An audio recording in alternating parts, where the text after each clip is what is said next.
үзэгчтэй та бүхэн шинэ он солигдох мөчид бидний сонгон үзэж байгаад баярлалаа. Тэнгэр телевиз оны тойм хөтөлбөрөөр Тэнгэр форум үндэсний эрхцүүлэх өдөр гэсэн нэрийн дор хүрэхэд бэлэн болоод байна. Ард олны амьдрал, он жилүүд гэдэг зөвхөн том улс төрийн шийдвэрүүд эсвэл нийгмийг талцуулж хуваагдуулж байгаа маргааны сэдв биш, харин энд оролцож байгаа хүн бүрийн ард олны тууж өнгөрүүлж байгаа амьсгаа, алхаа, алдаа онооны нэгдэл байдаг үлээ. Сүүлийн жилүүдэд бидний дунд нэг зүйл чимээгүйхэн алга болж байгааг бид итгэл хэмээн тодорхойлсон. Тийм ч учраас нийгмийн хэсгийг сэргээх үрэлтэй Тэнгэр телевиз шоу нэмэх, дууг чангалах биш, харин эргцүүлдэг, хоорондоо ярилцдаг, хэлэлцдэг, бие биенээсээ энэ жил ямар шуухан өнгөрөвдөө хэмээн асуудаг, эргцүүлэх боломж олгодог талбарыг бий болгох зорьсон юм а. Энэ өдөр бид нийгмийн амьдралын гол тоглогчид, агаар сэлгэгчид, хэмнэл эвдэгчид болон ачаа үүрэгчдийг урьж биднээс 2025 онд сурсан зүйл 26 оноос хүлээх зүйлсүүдийн талаар ярилцахыг зорьсон. Энэ яриа энд дэвшүүлэгдсэн санаа, хэлэлцүүлэгдсэн үгээс аль нэг нь та бүхний баярын ширээнэ үргэлжиж хэлцүүлэг болж, та бүхний өөрсдийн дор бүрнээ эргцүүлэх сэдв болж байвал бидний зорилго хийсэн гэсэн үг ээ. Тийм учраас та бүхний үндэсний эргцүүлэх өдрийг энэ удаагийн контентоор дамжуулан эхлүүлж, цаашаа уламжлалт болон хөвшүүлэхийг уриалж байна.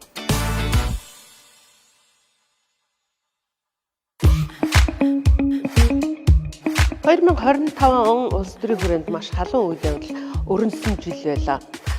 Тэнгэр телевиз эдгээр үйл явдлуудыг газар дээрээс нь цаг алдалгүй үзэгч та бүхэнд хүргэж байсан. Энэ үйл явдлыг бид маш анхааралтай ажилласан.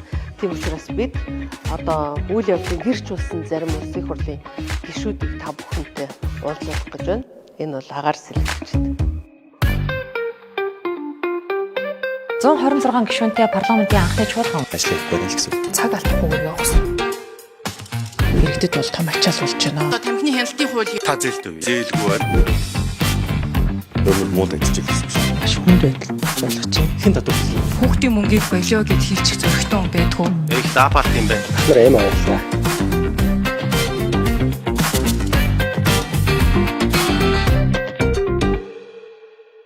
За эдгээр гишүүдийг бид бол агаар сэлгэгчид гэж нэрлсэн.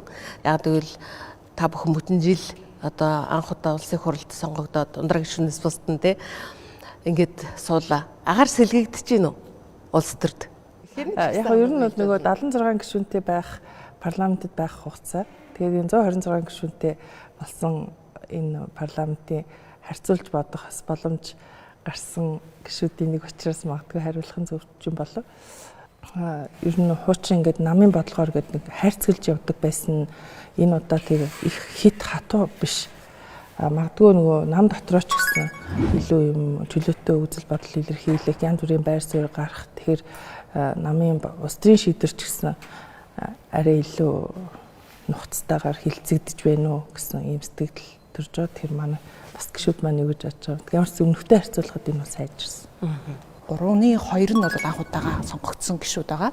Тэгээ тэр утгаараа сая ундраа гишүүний хэлсэн олон ургалж үзэлтэй илүү олон талаас нь авч хилцдэг ийм парламент болж чадж байгаа. Энэ утгаараа бол одоо бас нам харгалзахгүй зарчим дээр нэгдэж залуучууд ч гэсэн тий асуудлуудаа шийдий гэдэг юм явж байгаа. Тэр утгаараа агаар сэлгэгдэж байна. Яг уу залуу хүмүүсийн үед бас ингээд илүү миний хувьд ч юм уу эсвэл илүү бас өөдрөгөөр төсөөлж орж ирсэн байж магадгүй. Гэхдээ тэр өөдрөг төсөөлөлт бол олон бас улс төрт динамик нөлөөлөл байд юм байна. Ялангуяа хүснээрээ бид нар эхний одоо 2-3 жилдээ маш үр бүтээлтэй ажиллаж чадах байх гэсэн маань одоо улс төрийн энэ динамикаас болоод бас тэр болгон явж чадахгүй байгаа асуудал байгаа. Тэрийг бол бас өмнөөр нь хэлэх зүйтэй байна.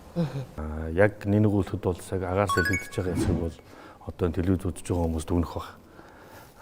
Яг зөв 126 та парламент нэг давуу тал нь бол нэгдүгээр анх удаа парламент сонгогдсон гишүүдийн бас мэдлэг боловсрол тий бас өндөр байна. За хоёрдугаарт бас яг нэг үлдэхэд бас нэг олон жилийн нөгөө бугширсан одоо өөрсдөө төрийн түшээгээ бодсон нэг хүмүүс байдаг ч гэдэг ингээд өөрөө түшгүүлэл нурч гад байгаа нэг баг юм шиг тий яг бодтоор тэр хүмүүсийн сэтгэлийн төс нэг тодорхой хэмжээний өөрчлөлт авчирж байгаа бах. За бас парламент арай өөр илүү ажил хэрэгч уур амьсгалаас илүү бүрдсэн болов гэж миний бодсон. Ягаад өмнө нь бол яг хөө ингээд тодорхой нэг улс төрийн ажил хийж үзэж байхад бол тийч олонх цөөхөн харьцаа одоо газар тэнгэр шиг ялгаатай тий. Тэгээд тэнд ингээд цөөхөн дуу олоо гэж баг байхгүй бодтойгоор Одоо бол одоо чинь манай намын хувьд бол одоо улсын хурлын дахь парламентыг яг 3-1 эзэлж байгаа. Тэгэхэд манай намын одоо цөөхий дуу бол маш хүчтэй байгаа гэдэг ч юм уу. Энэ талаасаа ингээд нэг 126 гишүүний за тэгээ сонгуулийн нэг хувь тэнцвүүлсэн тогтолцооны үр дүнд нь маш олон одоо нийгмийн идэвхтэй за мөн нийгмийн олон төрлийн залуучууд за олон намын төлөөллүүд ороод ирчихээр мэдээж эн чинь олон хүний одоо нэгдэл бий болохоор юу гэдэг нь монголчууд бүгдээрээ хэлцэл бурууг бүлөөс бол хэрэг өгдөг шиг юм олон юм удал санууд гараад ирж байгаа учраас бас тодорхой хэмжээнд өөрчлөгдөж байгаа гэж бодож байна. Цэнгүү гişүү юу гэж бодож байна? Ер нь энэ нөгөө манай 24 оны сонгуулиар чинь анхудаа бас бид нар чинь нэлээд том өөрчлөлтүүдийн нэг 48 гишүүнийг бас пропорционал системээр сонгосон. Тэгээ энд байгаа гишүүд маань бүгдээрээ бас пропорционал системээр жагсаалтаар одоо сонгогдсон гишүүд. Тэгээд манай иргэд ч гэсэн ер нь энэ жагсаалтаар хүмүүс сонгоно гэдэг чинь юу гэсэн үг юм бэ гэд бас эргэлзэх хандлагатай байсан баг. Гэхдээ миний бодлоор бас энэ өнгөрсөн жил хагасын хугацаанд бол жагсаалтаар сонгогдсон гишүүд маань маш ажил хэрэгчээр дээрээс нь бас реформын шин чанартай томоохон одоо агуулгуудыг одоо зоригтойгоор барьж авч бас ингэж өөрчлөлт хийх гэж бас ингэж зориглоод явж байгаа. Тэгээ мэдээж хэрэг энэ чинь нөгөө цаг хугацаа маш их орд юм байна. Ер нь нөгөө их хурлын гишүүний ажил чинь нөгөө 1-2 сартаа үр дүн гарчдаггүй. Бас хэдэн жилээр нөгөө нэг явж ийж бас ингэж ажлын үр дүн гарах учраас бас нэлээд бас тууштай явах хэрэгтэй байд юм байна гэж харж байгаа. Тэгээд магадгүй бидний бас нэг харах хэрэгтэй юм 4 жилийн дараа бол ялангуяа жагсаалтын гишүүдэд бол маш том одоо ингэж нөгөө нэг хариуцлага байгаа гэдэг нь бид нар чинь одоо сайн ажиллаж иж одоо энэ нөгөө нэг дараагийн 28 оны сонгуулиар жагсаалт үнэхээр зүг байсан юм байна. Жагсаалтаар мундаг мэдлэг боловсруулах чадвартай хүмүүсүүдийг бид нар ингээд улс төрд оруулж ирэх үе таалган байх юм байна. Тэр нь таны хэлээд байгаа салхи оруулах хаалган байсан байх гэж би бол бодож байгаа. Нэгдсэн чуулганыг үздэг ч юм уу тийм байдлаар хардаг байсан болохоор одоо дотор нь ороод харж байхад бол хамгийн том өөрчлөлт бол ялцчгүй саяны салбарын төлөөллөд орж ирсэн том өөрчлөлт байсан. Өмнө нь бол голцоо тойргийн асуудлууд яригддаг. Эсвэл ямар нэгэн улс төрийн одоо скандалууд гэж ярьдаг. Тийм зүйлүүд их сэдвүүд өрнөдөг байсан бол яг төсөв батлах үе ч юм уу хөгжлийн төлөвлөгөө батлах үед 5 жилийн үндсэн чиглэлийг ярилцж явах үед боловсрол, эрүүл мэнд, эрчим хүч гэдэг энэ салбарын дуу хоолойнууд төрийн бодлого дээр төсвийн зарцуулалт дээр их орж ирж байгаа нь илүү онцлогтой парламентын байгаа юм болов уу гэж миний хувьд бол дүгнэж харж байгаа. Хоёр дахь зүйл нь бол үр дүнг илүү их олон гишүүд нэгтэг ярьдаг болсон байна. Төсөв батлах үеэр ялангуяа салбарын сайд нар бол дэдийн хэмжээний төгрөг батлаад өгөөл гэж орж ирдэг бол за энэ төсвөөрөө та бүхэн ямар үр дүнд хүрэх гэж байгаа юм бэ гэдэг асуултыг маш олон гишүүд асууж байгаа. Өмнө нь бол ингэж өргөн хүрээгээр олон гишүүд ингэж асууж ирснийг бол би санахгүй байна. Тэгэхээр энэ хоёр зүйлээр бол салхи сэвэлзэж эхэлж байгаа юм болов уу гэж миний хувьд бол харж байна. Иргэдийн ард түмний тусгалан төлөөлөл. Ингээ бодох юм бол 2 сая сонгогч байгаа. Хоёрхан намыг дэмждэггүй үстэй. Цаана зөндөө олон нам байгаа. Одоо байгуулагдаагүй байгаа шинэ төрлийн улс төрийн хүчнийг хүсчиж болно. Тэр энийг тусгах нь өөрөө одоо үндсэн хуулийн, сонгуулийн тэр тогтолцооны үндсэн зорилго нь байгаа юм. Тэгэхээр одоо энэ парламент болвол 126 гишүүнтэй яа харахгүй 1990 оноос хойш хийж байгаа хамгийн том өөрчлөлт яа харахгүй мөн Монголын улс төрд. Тэгэхээр энэ бол одоо ингээд парламентаар гарч байгаа асуудлуудыг бид нар юу гэж харах хэрэгтэй вэ гэхээр энэ парламент болохгүй даа биш. Зөв нийгэм нь өөрөө парламент биш. Нийгэм нь өөрөө салхисэл гэж байгаа нэг үйл явц болж байгаа маа. Яагаад гэвэл иргэдийн төлөөлөл энэ дэр илүү туссан. Тийм болохоор өмнө одоо юу гэдэг нь 76 гишүүнтэй байхад болоод байсан, тэнцвэрт орцсон. Асуудалгүй биш, асуудлаа нуучдаг байсан, эсвэл далд орцсон байсан асуудлууд гарч ирж байгаа асуудал юм байгаа юм л да. Тэгэхээр эн чинь одоо энэ парламентын энэ циклийн хугацаанд зөвхөн илрээд ингээд задарж байгаа үйл явц явж байгаа юм. Тэгэхээр дараагийн удаа ингээд сайжраад явна гэж бодож байгаа. Тэгэхээр ямар ч байсан улсын их хурлын гишүүн бол иргэдийн төлөөлөл яг жагсаалт түнэд хойрог гэж байгаа бол зөвхөн сонгогдож байгаа хэлбэр юм байна. Тэгэхээр энэ дэр бид хэд их ач холбогдол өгөхгүйгээр харин улсын их хурлын гишүүнээс хийх ёстой ажлынх нь үүрэг хариуцлагыг нэх ёстой юм байна. Би нодлон санаж ин л да нөгөө шинээр гишүүд сонгогдоод тэгээд нөгөө хуулийнхаа төслийг уншиж амжаагүй байхад орчих юм аа гэдэг ийм гомдол аяг их сонсч байсан. Энэ жил туршлагачаа та бүхэн арай өөр болсон уу? Би бол бүх орж ирж байгаа хууль бүгдийг нэг унших үнэхээр боломжгүй.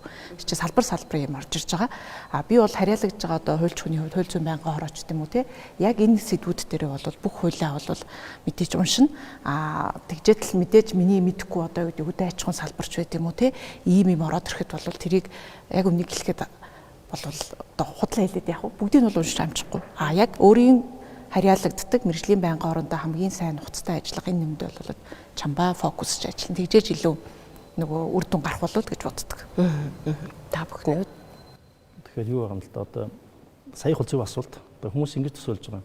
126 гишүүн бүгдээрээ бүх асуудлыг яс тас мэдээд бүгдийг нь баа бэг уншаад саналаа өгдөг гэж төсөөлж байгаа. Яг үүндээ бол энэ бол амьдрал дээр боломжгүй зүйл юм байх ёсч байхгүй.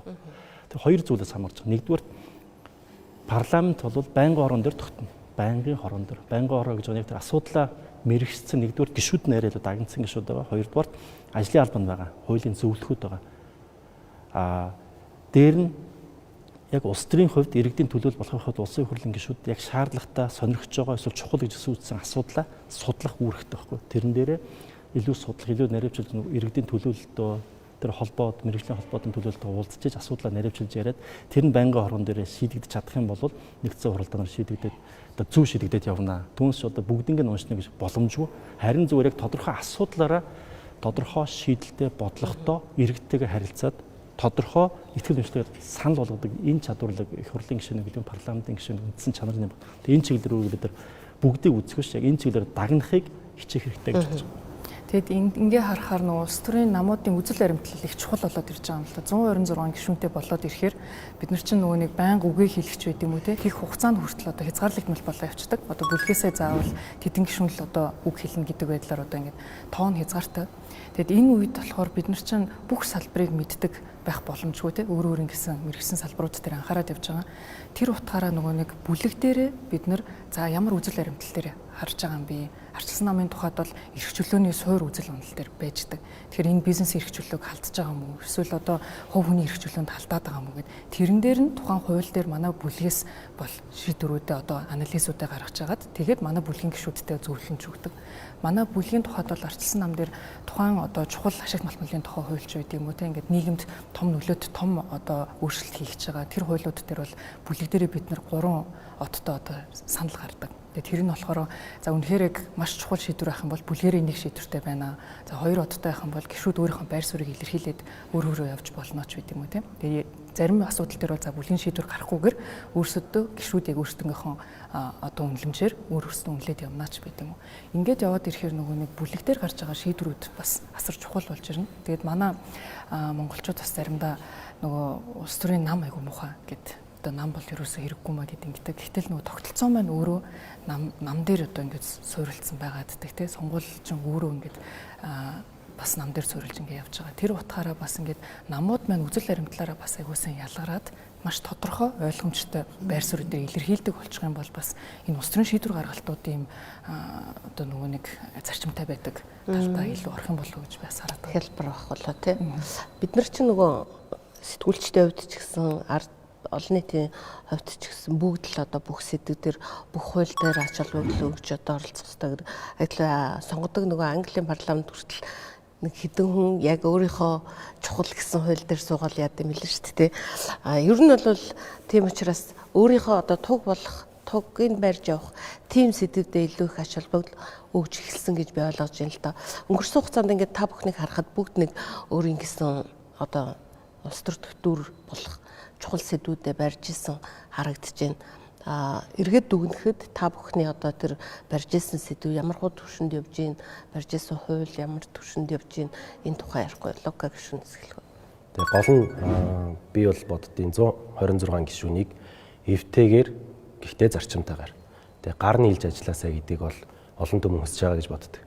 Тэгээ яг энэ байдлаар бүгдээрээ ажиллаж чадж байгаа юм болов өнгөрсөн жилдээ харьцуулах юм бол илүү яг энэ хуулийг бол жишээ нь энэ гишүүн маш сайн мэднэ. Жишээлбэл тамхины тухай хуулийг номжим гишүүн бол баталгаатайгаар зарчимтайгаар яг зөв зүйл хийж байгаа гэдэгт бол би итгэл үнэмшилтэйгээр тэр хуулийг дэмжинэ.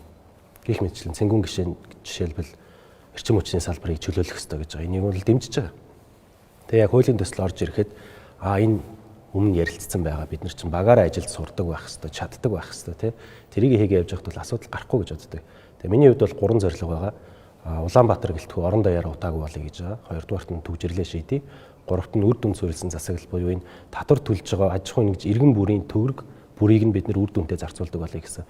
Энэ 3 зүйл дээр одоо байж болох их хурлын тогтоол хуулийн төслүүдээр нь ажиллаж явж байна. Тодорхой хэмжээний үр дүн гарч байна. Эхнийх нь утаагаа шийдэх бид нар ногоон сагуулжтай зөв болгоё.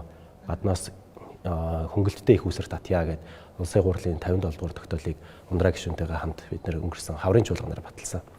Хоёрдугаарт нь төгжрлийг шийдэх одоо яг бодит үнийг хэлэх юм бол сургууль цэцэрлэг байхгүй учраас л төгжрөл одоо өндөр хэмжээнд гарч ирдэг те. Сургууль амраалт төгжрөл гайг болчихдог. Энэ асуудлуудыг шийдээгээд 20 минутынхаа үзэл баримтлалыг боловсруулад засгийн газарт өгсөн. Тэгээд салбарын яам нь өөрсдөө энийг батлах юм бол цаашдаа энэ төгжрөл гэдэг асуудал шийдэгдээд явах суурь нь бол бүрдсэн байгаа. Үр дүнд суурилсан засаглалын хувьд бол хөгжлийн бодлого төлөвлөлтүүний удирдлагын тухай хууль дээр ажиллаж байна. Тэгээд сошиалар ч гэсэн олон явсан болов уу гэж бодож байна.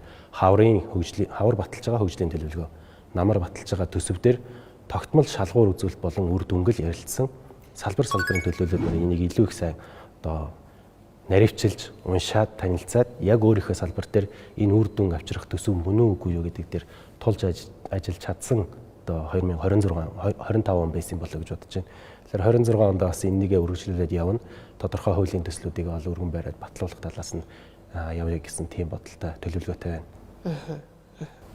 Таны Миний хувьд бол эрчим хүчний салбар дээр нэлээд анхаарч ажиллаж байгаа. Тэгээд эрчим хүчний хуулиудыг бид нар шинжилсэн найруулгаар нь ер нь цаад агуулгаараа ер нь эрчим хүчний салбар цаашдаа яаж явах вэ? Бид нар ч одоо энэ зах зээлийн загварчлалын өөрчлөлөө гэдэг тэр том одоо суурь реформ хийгдэж одоо эхэлж байгаа. Тэгээд энэ бол өөрөө асар урт хугацааны процесс. Тэгээд мэдээж хэрэг хууль эрх зүйн орчноо сайжруулах. Нөгөө талдаа бол ингээд би эрчим хүчний компаниудтай бас энэ жил нэлээд их уулзч явлаа. Хувийнч тэр одоо төрийнч тэр цаад агуулгаар энэ салбарт нөгөө хөрөнгө оруулалт ороогүйгээс болоод хүн хүчний одоо дутагдал асар ихээр гарцсан. Тэгээд нөгөө станц дээр маш хүнд нөхцөлд ажиллаж байгаа хүмүүс нь дандаа уулуурхайн салбар руу арай цалин өндөртэй юулуугаа салбар руугаа шилжээд явчихсан юм байна. Тэр утгаар эрчим хүчний салбарын хүний нөөцийн тухай асуудал бол маш хүнд байгаа. Станц дээр бас менежмент хийх хэрэгтэй. Тэгэхээр энэ төрөмж компаниудын менежмент тал дээр нэлээд анхаарал би бас эдийн засгийн байнгын орны тогтоолыг бас амжилттай багтлуулад ингэ явж байгаа. Тэгэхээр яг жижиг алхмууд хийгдээд явж байна. Тэгээ мэдээж хэрэг шууд үр дүн харагдахгүй ч гэсэн ирээдүйдээ бас үр дүн хүрэх юм болов уу гэж бодоод явж байгаа. Ундраа гişүн. Манай жагсаалтын гишүүд маань ингээд тогтоол санаачлаад тухайн салбартаа ахиц дэвшис гаргаад манлайлаад ингээд явж байгааг харахад бас маш сэтгэл дүүрдэг. Тэгэхээр Лусан Чамц гишүүн маань түрүүн хэллээ. Тэр ногоон санхүүжилтийг нэмэгдүүлэх, тэгээ орон сууцын ипотекийн зээлийг илүү оновчтой болгодог болох. Тэгээ ногоон барилгыг одоо хүрэн барилгаас ногоон барилга руу шилжих энэ процессыг илүү хурдасгах гэдэг энэ тогтоолыг бид санаачилж амжилттай батлуулсан. Сая одоо манай цэнгүүн гишүүний хэлж байгаад эрчим хүчний салбарын реформ дотроос яг энэ тулгамдаад байгаа асуудлаа барьж аваад ингээд тогтоол батлуулаад дараагийн ажил руу орж аваад бас одоо оролцоод явдаг гишүүний хувьд. Энэ парламентын бүрэн эрхийн хугацаанд одоо сонгогдож гараад ажиллаж байгаа чиглэл маань бол барилгын салбарын хууль эрх зүйг сайжруулах, шинэчлэх асуудал байгаа. Тэгээ хот байгуулалтын хууль, орон сууцчлалтын хууль эдгээр асуудлуудыг одоо өргөн баригдахад нь хилцэнэ гэд бэлтгэл ажил хангахад нь бас оролцоо явж байна. Тэгээ ногоон барилгын стандарт Монгол улс одоо анх удаа баталсан. Тэгэхээр бид бол одоо ер нь үүнээс цааш түүнээс нааш хөрөн барилга барихгүй байх хэрэгтэй байгаа юм. Миний байр суурь бол тэгжээж бид нар үйлдвэрлэж байгаа эрчим хүчээ үр дүнтэй ашиглана. Тэгжээж бид нар одоо утаагүй болыг бол утаа гаргахгүй байх хэрэгтэй шүү дээ. Тэгвэл утаагүй болно автоматар. За тэгээд цэвэр усны хүртээмжийн асуудал, саарл усны хэрэглээний асуудал, хөгжлийн бэрхшээлтэй иргэд орж гарахад амар тийм байдлаар тохижуулах хэрэгтэй. Одоо ногоон барилга гэдэг бол энэ өргөн хүрээтэй ойлголтыг илүү хуульд тусгах чиглэлээр ажиллаж байна. Тэгэхээр барилгын тухай хуулийн шинжилсэн найруулгыг засгийн газраас өргөн барихаар ажиллаж байгаа. Энд бол ногоон барилга бүлэг болж орж байгаа. Тэгээд бид одоо энэ бэлтгэл ажлын хүрээнд тогтоол батлуулж байна. Монгол банктай санхүүжилтийн механизмыг оновчтой болгох, ипотекийн зээлийн энэ процессыг шинжлэх чиглэлээр бас алдарч авахлан гишүүн ахалсан ажлын хэсэгт ороод ажиллаж байгаа. Одоо яг манай ажлын албаны зүгээс бид нар яг сонгуулийн тухай хуулийг өргөн барихаа ингээд бэлэн болсон байгаа. Яагаад сонгуулийн тухай хуулийг өргөн барих гэдэг нь гэхээр төр өөрөө маш хэмжээний мөнгө гаргаад сонгуул хийгээд тохор. Тэгээд тэрийг дахиад нэр дэвшиж болох сонгуул хийгээд тахаар үндсэндээ юу болж байгаа гэхээр сонгуульч өөрөө мөнгөний хамралт болоод ирэхээр тухайн дараагийн гарсан 4 жилийн цэг чинь тэр чигээр мөнгөний хамралт болчихж байгаа байхгүй.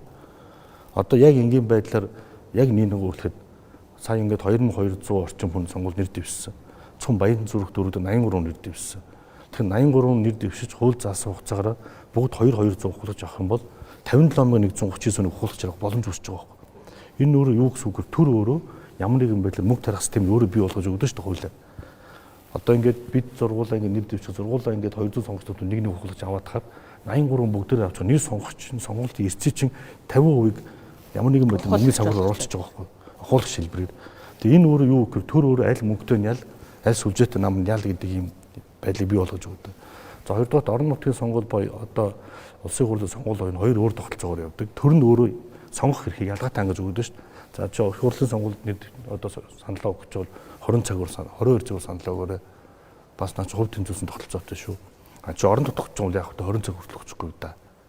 Гэдэг ч юм уу. Энд чинь төр өөр ингэ сонгох эрхийг ялгаатай өгдөг шүү дээ. Энд чинь өөрөө бас баг үндсүүлийн зарчим зөрчил واخгүй. Тэгээ энэ хуулийн төслүүдээр ажиллаж байгаа. За тэгээд хоёрдугаар сурчлагын хугацааг тодорхой болгох. За ухуулагч гэдэг одоо нэр томьёо чинь анхны хуулиас салхиад суусан юм байлээ л дээ. Тэрний юу гэхээр одоо чинь Дундгуй аймгийн Адаатх суманд одоо 3 дахь багт тухайн интернетгүй зургатгүй малчин дээр одоо Улаанбаатар хотод ч аймгийн төс мэдээлэлтэн очоод ухуулах сурчлагаа хийгээд одоо таниулах ажил ухуулах гэж байгаа. Тэгэхээр одоо бол тийм шаардлага байхгүй болсон. Техник технологи хөгжиж өөрөө болсон билээ. Тэгэхээр тэрийг бол одоо сурчлагын ажилтнаа гэдэг нэрлээд тэгээд тэр 200 сонгогч дотор нэг гэдэг ийм системүүд нь болохгүй бол төр өөрөө ингээд нийтдээ зөвхөн улсын хурлын сонгуульд 33 тэрбум, орон нутгийнхаа 32 тэрбум, 4 сарын зайд 60 тэрбумаар сонгуул хийгээд тэр нэр дэвшиж байгаа хүмүүсийн асуудал чи амар их мөнгөний амралт болчихж байгаа. Яг үндсэндээ бол Монгол улс 1 их 80 төгрөгөөр сонгуул хийдэг билээ. Сонгуулийн ерөнхий хорооны зөвхөн тайланд өгсөн нэг 800 орчим хүн байгаа. Тэдний нийт одоо бүртгүүлсэн нам эрсдлийн бүртгүүлсэн ангивч 114 тэрбум төгрөг байгаа шүү дээ.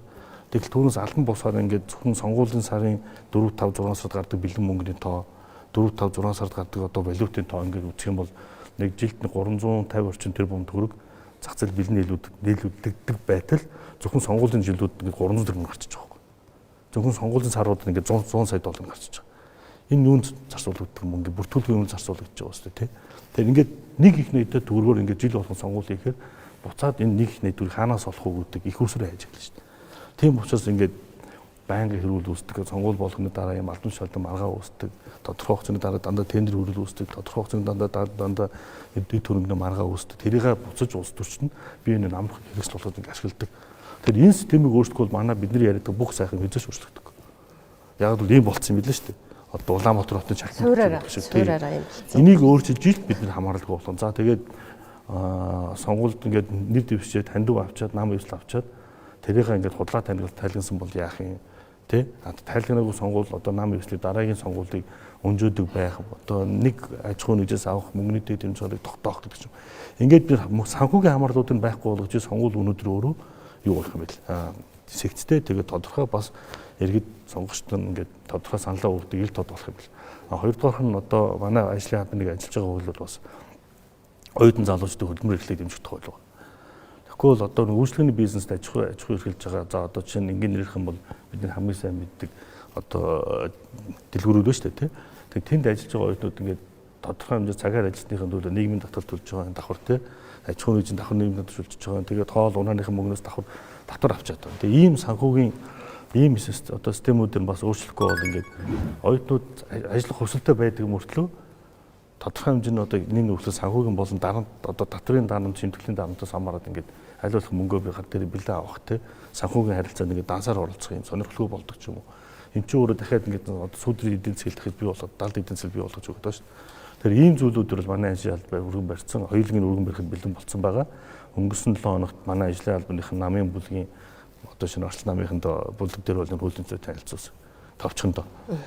Үнэхээр агаарс илгээгдэж байгаа мэдрэмж төрж байна.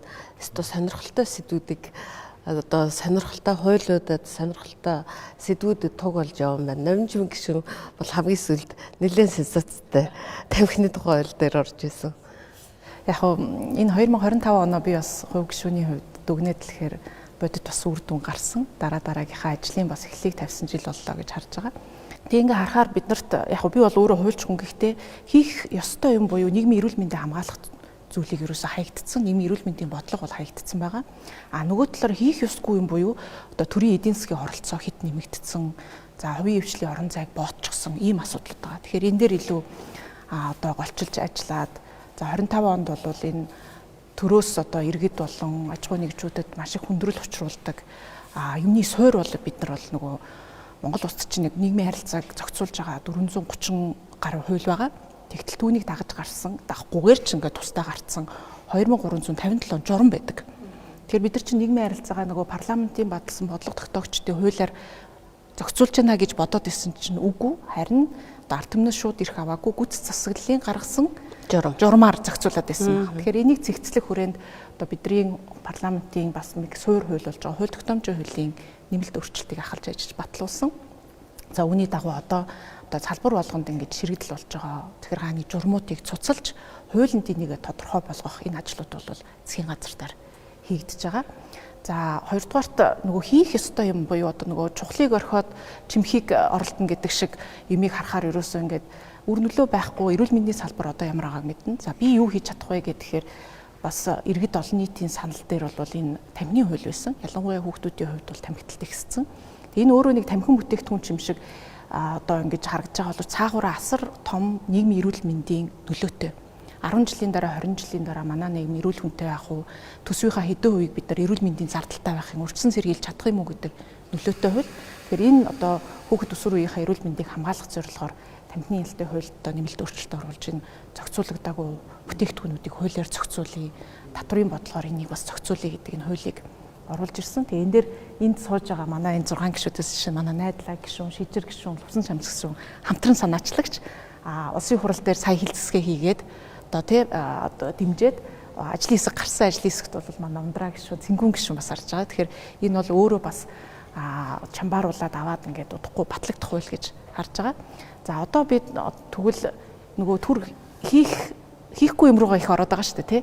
Төр эмчит компаниуд их байна, зах зээлийн боломжуудыг боомсон байна гэд энэ чиглэл рүү татврын багц хуулийн дээр хавраас ажиллаа. За төрийн өмчийн компани хууль, төрийн өмчийн нийтийн өмчийн хуулийн дээр ажиллаж байна. Мөн дампуурлын хууль.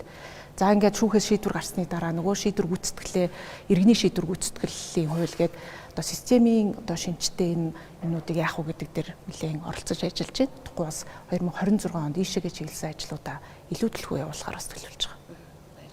За би бол хүн намын төлөөлөл. За хүн нам бол 10 жилийн өмнө яхахгүй нийгмийн захиалгаар бий болсон нам, улс төрийн хүчин.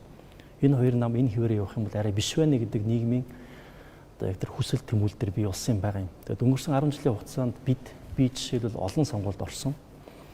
Иргэд юу хүсдэг вэ гэхээр наад яриад байгаа юмаа хэрэгжүүл хий гэж саналаа өгдөг. Тэгээс нэг ч хүн за сайхан сөрөө твтж байгаараа гацаагаа зогсож байгаа гэж нэг ч хүн хэлдэггүй. Тийм хүмүүс одоо бидрийг намайг ч дэмжсэн байгаа. Тийм болохоор бид одоо яах ёстой вэ гэхээр хүн намын хувьд бол яг энэ хоёр намаас арай өөр төрлийн улс төрийн хүчин байх ёстой. Тэгээд шинжлэгч гэдэг юм уу? Реформыг хийж чаддаг, улс төрийн зориг гаргаж чаддаг, гарт гаргалааг мэддэг, мэрэгжлийн тэгсэн хэрний улс төрийн зоригтой ийм улс төрийн хүчин хүсэж байгаа юм. Монгол улс, монголчууд, монгол иргэд. Тэгэхээр жишээл бид 3 жишээ хэлье. За энийг яаж хийх вэ гэхээр нэгдүгээрт эрчим хүчний реформ байна. Эрчим хүчний реформыг 1990 оноос хойш бид нар огт хийхгүй байсаар байгаад ийм лаг шавар суудсан. Эрчим хүчний реформ хийхгүйгээр энэ шинэ хөрөнгө татахгүйгээр Монгол улсын эдийн засаг нэг ч уршаа ахихгүй бидний орлого нэмэгдэхгүй. Тэгэхээр энэ хин их юм. Яагаад хийхгүй байсан юм? Улс төрийн зориг байхгүй. Хийчүүл ингэчих болов, тэгчих болов. Тэгэхээр тэрийг хүн нам бол яхааргүй хариуцаад хийсэн. Хүн нам тийм болохоор засагт орсон. Засагт хамтарсны хүчээр одоо би шулуух хэлэд хүн нам байсны ачаар энэ эрчим хүчний реформд хөдөлсөн. Одоо би ч хүний хөгжил нийгмийн бодлогын байнгын орог ахалж байгаа. Тэгэхээр яагаад хүний хөгжил нийгмийн бодлогын байнгын орог гэсэн бэхээр одоо жишээлбэл боловсрол, эрүүл мэнд, нийгмийн хамгаалал, соёл энэ дөрвөн чиг үүргийн яамд хийж байгаа бүх ажил нь өөрийнхөө яамныхаа салбарын ажлыг хийж байгаа юм шиг бол эцсийн дүндээ юун зориулдаг? Хүн зориулж байгаа шүү дээ. Одоо суманд байлаа гэхэд сургууль байна уу, соёл байна уу, эрүүл мэнд байна уу, хөдөлмөр байна уу? Тэр суманд байгаа хүмүүст л зориулж байгаа. Тэгэхээр яг хүний хэрэгцээ рүү нийлүүлээд яг тэрлүүн төвлөрүүлээд энэ бүтцийн өөрчлөлт хийхгүй болвол бид нар яг 1980-аад оныхоо өөрөө социализм байгуулж ирсэн үеийнхээ бүтцээр 21-р зууны төсвөө хуваарлаад байгаа юм. Тийм болохоор бидний нэг соёлын төв хэрэгтэй хэрэггүй гэдэг маргаан үүсдэг. Соёлын төв бол одоо шулуухан хэлэхэд хуучин нийгмийн улаан булан баггүй. Тэр одоо улаан булангаа соёлын төв гэж нэрлэлчээ санхүүжүүлээд байх юм бол Монгол улсын төсөв дийлэхгүй. Тэгэхээр бид нар 21-р зууны Монгол улсын сумын төв ямар байх ёстой шинээр зурх ёстой болж байна. Бүтцийг нь тэнд олон нийтийн төв, хүний хөгжлийн төв байх ёстой болохоос биш ахмадын гэж нэг төв, залуучуудын гэж нэг төв, эмэгтэйчүүдийн гэж нэг төв ингэж байх ёсгүй. Эсвэл аль нэг намын ч юм уу тэрний гэж биш. Эсвэл хөгжлийн бэрхшээлд иргэдийн ялгах нь ч өөрөө буруу байгаа. Тэгэхээр яг суман дээр хүнд хэрэгтэй төв нь ямар юм? тэрэн дээр саяын тэр яамдуу чиг үүргүүд тал талаасаа үр ашигтайгаар нэгтгэж нийлүүлэх юм бол хамгийн үр дүнтэй бүтц болно. Тэгэх юм бол Монгол улсын төсөв үр дүнтэй болох байхгүй. Тэгэхээр бүтцийг ярих хэрэгтэй. Бүтцийг ярихын тулд нэг яам биш одоо жишээл ягаад одоо би ярьж байгаа хүний өвчлөлийн нийгмийн бодлогын байгууллага бид нар яамдуудыг хооронд нь уялдуулад энэ бүтцийн өөрчлөлтийг хийх ёстой. Энэ дээр бас дахиад улс төрийн зориг хэрэгтэй. Ягаад гэвэл зарим соёлын төвийг нэрийг өөрчилнө, барилгыг өөрчилнө, хооронд нь уялдуулна. Магадгүй зарим улс төрчдийн сонирхлыг хөндлөн. Тийм болохоор энэ бол бас л нэг реформын чанартай ажил юм. Тэгэхээр энэ бол ганц нам хийдэг ажил биш. За баярлалаа. Та хэдийн одоо туг болж явсан сэдв, туг болж одоо барьж явсан сэдвийг харахаар нэр үнэхээр жагсаалтын гишүүд дандаа нийгмийг хамарсан нэлээд том сэдвүүдийг барьж байгаа юм байна. Миний анзаарснаар хуучин бол одоо тойргийнхоо нөгөө сумын сургуулийг нэг тавиулчих гал те эсвэл нэг эмнэлгээ засуулчих гал ингээл яг тойрог руугаа илүү анхаарлаа хандуулд үзсэн чинь та нарын ярьж байгаа сэдвүүд маш өргөн хүрээнд байна. Тийм учраас би дараагийн асуултаа одоо нэлээд улс төрчлөлт рүү орж асууя гэж бодлоо. Яг тэгэхээр бид нэр 2025 онд те засгаа унгаалаа, босголоо, дахиад унгаалаа гэд ер нь их юм талцалтай миний хувьд болж байгаа хэцүү жилээсэн болов гэж таамаглаж байна. Та бүхэн эндээс ямар сургамж авав? Чухам одоо цаашдаа ер нь энэ улс төрд явхад яаж явах хэрэгтэй юм байна гэж бодогдов. Олон нийт яг ингээ хажуунаас ч харж байгаа хүмүүс одоо анзаараагүй тийм зүйлс юу байсан бэ? За энэ 90 сая ингээд улс төрийн тогтворгүй байдал нэлээд удаан үргэлжиллээ. Ерхэд бол тодорхой хэмжээгээр залхаж байгаа. Гэхдээ энийг би бол өөр өнцгөөс харах хэрэгтэй гэж бодож байна. Өнөөдөр гарч байгаа энэ улс төрийн энэ хямрал гэдэг юм уу, тогтворгүй байдал ч юм уу, ойрхон огцрох гэдэг байгаа эсвэл ингэ тэмцэл өрнөх гэдэг байгаа юм шиг байдал бол бид нар нөгөө өнцгөөс нь харж эерэг талаас нь харах хэрэгтэй. Яагаад гэвэл 76 гишүүнтэй байсан өмнөх тогтолцооны тойргийн гишүүдээр суурилсан улс төрийн наман тийм сул ийм улс төрийн тогтолцоос бид нар одоо зүүрлэх юм бол намаржаанаасаа нөгөөд өвлжөндөө буусан байна. Энэ хооронд чинь бид нар тохирох юм гарна. Хямрал ч юм уу ямар нэг байдлаар үл ойлголцол гарна. Тэгээ одоо энэ бол шин төв дээрээ ингээд товхинж байгаа асуудал гэж би бодож байгаа. Цаашаа та ийм явдал үргэлжлэж болно. Гэхдээ энийг ингээд болохгүй биш. Энэ бол байх ёстой зүйл. Энэ байж байгаа чи өөрөө Монгол улсад хурдан сурах, дараагийн шатанд хурдан шилжих процесс эхлэе гэж би ойлгож байгаа байхгүй. За баярлалаа. Ганцхан дүгнэлт нь бид нар Монгол улс энэ төрийн засаглалынхаа тэр хоёрдмол байдлыг, завсардмал байдлыг нэг яралтай намууд улс төрчид одоо зөвшөөрч байгаа одоо нэг болох ёстой юм байна гэсэн бодлого. За намж өгшөө. Би яг энэ хавраас хойш үргэлжилсэн процессыг хараад нэг юм надад их тодорхой харагдсан гэж болно. Зүгээр хараад дотор нь байгаа хүний хувьд одоо ойлгож мэдрээд бид нар засах ёстой гэдэг юм. Нэгдүгээр бол бид нар түрүүн манай цэнгүүн гишүүдэлтэй үзэл санааны үзэл баримтлалын улс төр намууд юм байх ёстой гэдэг. Яг одоо бодит байдал дээр үнэхээр үзэл баримтлалын намын төлөвшил маш сул байгаа юм байна. Эрх баригч нь эрх баригч шигээ, сүрэг хүчин шигээ байхгүй. Энд бол нөгөө нам дамсан эрх ашгуудын холбоос бол малч хүчтэй байгаа юм байна гэдэг нь бол одоо мэдрэгдсэн, харагдсан. Тэгэхээр цаашид бид нар тэр улс төрийн намын төлөвшил үнэхээр улс төрийн нам маань өөрөө улс төрийн үзэл санааны үзэл баримтлалын юм институт, юм нэгдлийн одоо энэ чинь иргэдийн нэгдэж байгаа улс төрийн одоо эрхшүүдээ тий. Энийг төлөвшүүлэх тал дээр нэгдүгээрт анхаарах хэрэгтэй. За хоёрдугаарт яагаад улс төрийн намууд өөрсдөө ийм эрх ашгаараа нэгдсэн, үзэл санаагаараа ингэж биш, хоорондоо эрх ашгаараа ингэж нэгдсэн ийм бүлэглүүттэй байна вэ гэдээ харахаар миний хувьд харж байгаа зүйл бол ерөөсөө бидний хувьд бол энэ нөгөө байгалийн баялагын хараал гэдэг үг байдаг. Олон улсын хэллэг байгалийн баялаг их байх тусам нөгөө байгалийн баялаг тойрсон засаглалт сулруулах тий гажуудлууд гардаг. Төсөв бол иргэдийн хяналтанд байдаг. Тэсгэл төсвөөс гадуурх баялаг хуваарлтын ийм том системтэй тий платформ болсон. Тэр нь төрийн өмчт компаниуд юм өөр асуудлууд бол байна тий. Тэгээ наанаа ингээд нөгөө харагдаж байгаа нь тийм улс төр боловч цаагаараа энэ нөгөө гажуудал тэмцлийн илэрлэл юм байна гэж харсан. Тэгэхээр энэ баялагын хараалыг одоо багасгах одоо сайжруулахын тулд бид нар нэгдүгээрт ерөөсөө л институцүүдийг чадваржуулах, засаглаа сайжруулах тал дээр маш сайн анхаарах хэрэгтэй. Хүнээс хамаарсан биш, хэн нэгэн бүлэглэлээс хамаарсан биш, ийм асуудал дээр л маш сайн анхаарах хэрэгтэй юм гэдэг хоёр дүгнэлтийг хийсэн. За номч мөгшөнд зарим санал авч тэрийг алгасан явчих. Яг нь ер нь бол манай одоо үндсэн хуулийн одоо засгийн бүх эрх мэдэл ард түмний гарт байна гэд хизээж үйлчлэх түүний хуулийн залттай шүү дээ боддогоор чи бүх эрх мэдэл хаанаа нэгүүлсэн газар л байгаа. Тийм учраас энэ засгийн газарт байгаа энэ 20 хэдэн сайдын төлөө нэг үзэл баримталтай мөртлөө нэг нам дотор 2 3 хуваагдчих шүү дээ бодтойгоор тийм. Энийг бид сая энэ өнгөрсөн хугацаанд харсан. Өнгөрсөн хугацаанд бол нэг хайхтан нэг монголчуудад тайртай, дард түмэн тайртайтай нэг үзэл баримталтай нам 2 хуваагдаад бид нар ингэж хөгжүүлэх байсан чинь чи ингэж хөгжүүлэхгүй байна гэдэг бол хуваагдал биш шүү дээ. Хамгийн бодиттой зүйл. Хэн илүү хэрэг мэдрүү тэмүүлэх үү гэдэг л юм 2 хуваагдал байсан. Үүнийхээ үр дүнд өнөөдөр энэ засгийн докторгүй байдал гэдэг юм асуудал үүссэн. Яг бодтойгоор тэнд ирэх мэддэг учраас тийшэл тэмүүлээд байгаа. Тэнд мөнгө байгаа учраас тийшэл тэмүүлээд байгаа. Тэр нь ирэх барьж байгаа нам тэрийг яаж хувааж авах уу гэдэг тохиролцоогүй учраас хоорондоо үзэж байгаа шүү дээ. Энэ бол одоо зүгээр ил ярьж болох сэдв шүү дээ. Яг бол нуугдах юм ерөөсөө биш. Тэгээд үүний төлөө нэг үзэл баримталтай нам 2 хуваагдахыг харлаа тий. Тэгээд засагт орсон ороогүй хуваагдахыг харлаа. За тэгээд бид болохыг харлаа. Сургуучин бас 2 хуваагдахыг харлаа. Бод өдрийн тийм бодол явж штэ тий. Тэгэхээр ер нь бол ийм тохиолдлууд төр бол бид нар яах ёстой вэ гэхээр нэгдүгээр яг тийм доктортой бөгөөд ойлгомжтой байдлыг төрөөрөө засгийн газар шийдвэр гаргаж өгөх ёстой бил.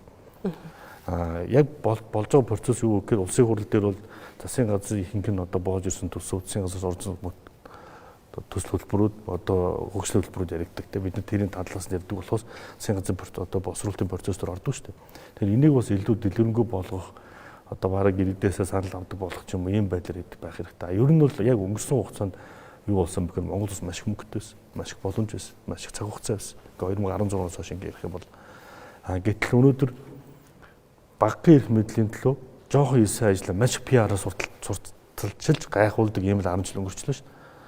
Тэгэхээр бид нар яг энэ одоо дүүний хамгийн ихний чи бол яг одоо энийг өөрчлөлт засах гэсэн чи бол энэ 2028 онд улсын хурлын сонгуульд өөрчлөлт оруулъя гэдэг миний санаа. Тэгэхгүй сүүлийн 9 жил 9 удаа улсын хурлын сонгуульд явахдаа 9 өөр хуулиар явж байгаа. Тэр чинь докторгүй гэсэн үг шүү дээ. 9 сонгуульд 9 өөр хуулиар явж байгаа. Тэр энэ мэтлэлийн юмнууд дээр бол бид нар яхах та ер нь бол 2019 онд улсын хурлаар баталсан үндсэн хүлжин бол засгийн газар доктортой байлгах гэдэг л одоо хамгийн гол зорилго тэр байсан шүү дээ. За баялагийг одоо нийт ард түмний мэдэл байлгах гэдэг. Тэгтэл яг энэ хуулиуд үүнд хэрэгжихгүй шүү дээ. Бид нар хэрэгждэг хуулиудыг хурал дээр хэрүүл хийдэг болчиход байгаа байхгүй. За. Баярлалаа. За ер нь 2025 он их одоо юу гэдэг улс төрийн хувьд бол бас амаргүй цаг үе гэж бас үднэр томьёо хүртэл бий боллоо шүү дээ. Гэхдээ ямар ч сан засгийн газрыг огцрохыг бол би дэмжсэн. Тэгэхээр тэр тухайн үеийн засгийн газрын тэргүүнийг бол шүүмжлэлтэй ханддаг гэсэн. Миний тэр шүүмжлэл хэвээрээ гэдгийг нь бас хэлмээр. За хоёрдугаарт бол миний одоо ойлгож авч байгаа 25 оны та сургамж гэж асуусан энэ гишүүд маань яаж сургамж гэж харах уу? Юу эсвэл одоо нэг нөхцөл байдлаас гарах үр дагавар тэр чинь тунгаа эргэцүүлэн бодох хэрэгтэй шүү дээ. Тэр хугацаа бол хараахан өнгөрөөгүй байна л да. Гэхдээ үр нөлөө нь бол харагдаж эхэлж байна. Тэр бол одоо бид парламентын засаглалыг ямартай ч бэхжүүлэхийн төлөө бүгдээрээ зүтгэх ёстой гэдэг ийм дүгнэлт бол надад гарч байна. Тэгэхээр энд байгаа гишүүд маань одоо жагсаалтаар сонгогдсон гишүүд парламентаа бэхжүүлэхийн төлөө парламентын үйл ажиллагааг сайжруулахын төлөө дор бүрнээ ингээд гिचэн ажиллаж байгаа нь мэдрэгдэж байна. Гэхдээ парламентын засаглалыг бэхжүүлэх бол зөвхөн улсын их хурлын гишүүдийн үүрэг биш. Энэ бол манай нийгмийн өмнө тулгамдж байгаа маш чухал асуудал гэдэг. За парламентын засаглалтад орон учраас парламент бол улс төрийн намуудын төвшүүлсэн мөрийн хөтөлбөр үзэл баримтлал улс төрийн намуудын төлөвшлөөс бас хамаарна. Тэр утгаараа одоо улс төрийн намын тухай хууль шинээр хэрэгжиж эхлэх гэж байна. Тэгээ намууд иргэдээ бодлогын судалгааны төвдөө think tankтай байх ёстой. Намууд бол засаглалаа бас илүү төлөөллийг бэхжүүлсэн тийм байдлаар хийх ёстой. Намын дотоод ардчлалыг сайжруулах ёстой гэсэн юм зарчмын асуудлууд бол хэрэгжиж эхэлнэ. Тэгэхээр бид намуудыг бол одоо төлөвшүүлэх асуудал намын гишүүдийн тухайн намын гишүүдийн одоо хариуцах зүйл тийм ээ. Манайх бол харьцангуй одоо намуудын төлөвшил сул байгаа учраас заримдаа одоо баруун зүүнний мэдгээ байсан тийм шийдвэрүүд бол их гардаг. Тэгэхээр намуудын төлөвшил хэрвээ тодорхой байх юм бол мөрийн хөтөлбөрүүд нь чиглэл тэр философитойгоо уялдаж явна. Тэгээд дотоод ардчлал нь сайн илүү ил тод байвал сая бас одоо сонгуулийн мөнгөний хамаарал буурахт бол энэ парламентын засаглалын бэхжих асуудал бол асар чухал байгаа. Тэгэхээр энийг л бодож энэ парламент маань бас бэхжих нь Монголын ардчлал тэгээд цаашлаа Монгол Улсын тусгаар тогтнолын хамгийн үндсэн суурь. Тэгэхээр парламентын засаглал сулрах, ганхах тийм аливаа орлогыг бол эсрэг зогсно. Тэгээд тэр ч утгаараа мөнгө шийдвэрүүдийг энэ дээр тулгуурж гаргасан гэдгийг бас хэлмээр. Тэгээд яг ерөнхий агуулгаар нь харахаар надад бол энэ төрийн өмч компаниуд дээр л ерөөсөө дандаа асуудлууд л байгаа юм байна. Уул уурхайн салбарын одоо манай Эрдэнэт ETT тийм ингээд хэний хүн тэнд томилогдож очих уу гэдгээс л манай бүх улс руу явд юм байна шүү дээ. Улсын төсвийг бол нэг одоо тоохооч болцсон юм. Улсын төсөв чинь 30 их найд гэдэг юугаар байдаг. Гэтэл нөгөө төрийн өмч компаниуд төр чинь 80 их найдын одоо зөвхөн өөрийн өрөнгө тийм том одоо мөнгө их хурлын гишүүдийн одоо оролцоогүйгээр тэнд ч одоо ингээд удирдахтаа явж байгаа байхгүй. Тэгж яах чинь улсын төсөв дээр бид нар чинь нэг сургууль 50 тавихгүй гэл ингээл бөөн хэрүүл болол 126 гишүүн чинь ингээд явж хахад цаана нь асар том мөнгө, асар том одоо эрх ашиг тэр төрийн өмч компаниуд дээр явж байгаа. Тэр утгаараа надад анзаарчихсан бол улсаараа л хэдэн жилийн зайтаагаар ингээл детектив кино хийж байгаа юм шиг тэр хулгайч байна, энэ юм байна гэл ингээл яваад байдаг. Дөрүүд нь өөрчлөгдөд байдаг болохоос биш яг процесс нь яг адилхан л байгаа байхгүй. Төрийн өмч компани дээр л дандаа хулгай гараад байгаа. Тэр чинь одоо нийтийн өмч гэж нэрлэдэг байгаа. Эзэн тодорхойгүй тухайн менежментийн сайн байхыг хэн ч одоо шаарддаг нэг юм.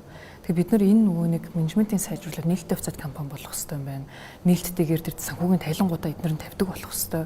Тэр юм руу оруулахгүй бол ингээл байнгын л нэг хідэн хулгайч нартай монголчууд бүгдээрээ л хулгайч нар юм шиг нэг юм сонио ойлголт одоо төрчөөд байна шүү дээ. Донцолгоотой улс төртэй. Тэгэхээр ингээд энэ зовлонгоос ангижрахын тулд ер нь нээлттэй хувьцаат компани болгоод энийг зөв менежмент рүү нь оруулах, тэр жишгэлүү нь орох хэрэгтэй мэн гэж бол харсан.